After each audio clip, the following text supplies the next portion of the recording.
વડોદરાના ડભોઈના કરનાળીમાં કુબેર ભંડારી મંદિર ફરી એકવાર વિવાદમાં આવ્યું છે.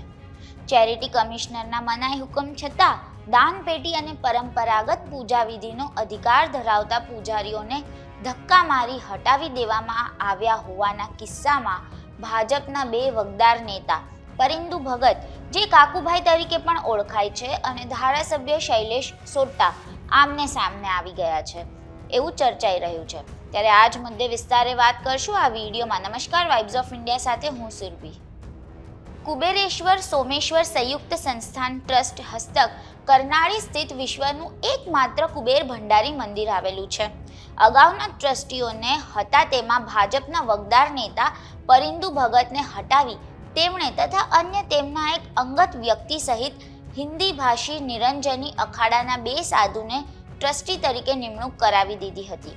ત્યારે સમગ્ર મામલો હાઈકોર્ટ સુધી પહોંચ્યો હતો.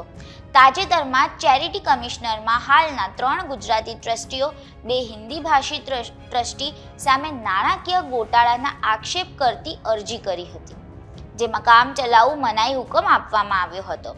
આ દરમિયાન હિન્દી ભાષી 2 ટ્રસ્ટીઓએ તેમના પંચાયતી અખાડા હસ્તકની જમીનમાં કુબેર ભંડારી મંદિર આવેલું છે અને તે તેમની માલિકીનું હોવાનું જણાવી તમામ પરંપરાગત પૂજારીઓને હટાવી દેવાની સાથે સાથે અગાઉના ટ્રસ્ટની દાનપેટીના સ્થાને પંચાયતી અખાડા મૂકી દેતા એક મોટો વિવાદ સર્જાયો હતો.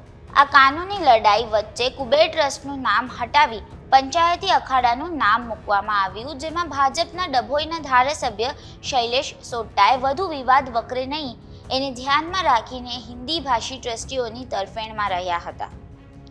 તેઓને પંચાયતી અખાડામાં ટ્રસ્ટી બનાવવાની પણ કાર્યવાહી હાથ ધરવામાં આવી હોવાનું જાણવા મળ્યું હતું.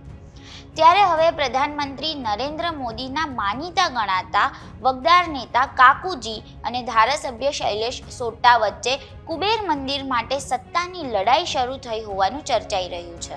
પરિંદુ ભગત નરેન્દ્ર મોદીના ખાસ ગણાય છે. મોટા ભાગે ફક્ત ઉમેદવારી પત્ર ભરતી વખતે પરિંદુ ભગત નરેન્દ્ર મોદી સાથે જ જોવા મળે છે. નરેન્દ્ર મોદી દાયકાઓથી કાનૂની આંટીઘૂંટીના વિષયમાં તેમની સલાહનો ભરોસો કરે છે. 70ના દાયકામાં અમદાવાદમાં રાજ્ય સ્વરાજ સંઘનો પાયો ઊંડો નાખવામાં પણ તેમનું નોંધપાત્ર યોગદાન ગણાય છે. સંઘ અને ભાજપના વર્તુળોમાં કાકુભાઈ તરીકે ઓળખાતા પરિંદુ ભગત ભાજપની પહેલી બીજી પેઢીના નેતાઓ સાથે સંઘર્ષના સમયથી અત્યંત નજીકનો ઘરોબો ધરાવે છે. તો બીજી બાજુ ધારાસભ્ય શૈલેષ સોટા સ્થાનિક નેતા છે અને તેમના મત વિસ્તારમાં પ્રભુત્વ પણ ધરાવે છે. તેમજ બિલ્ડર લોબી સાથે પણ તેઓ સારા સંબંધ ધરાવે છે. દેશ, દુનિયા અને ગુજરાતના તમામ સમાચારો માટે જોડાયેલા રહો વાઇબ્સ ઓફ ઇન્ડિયા સાથે.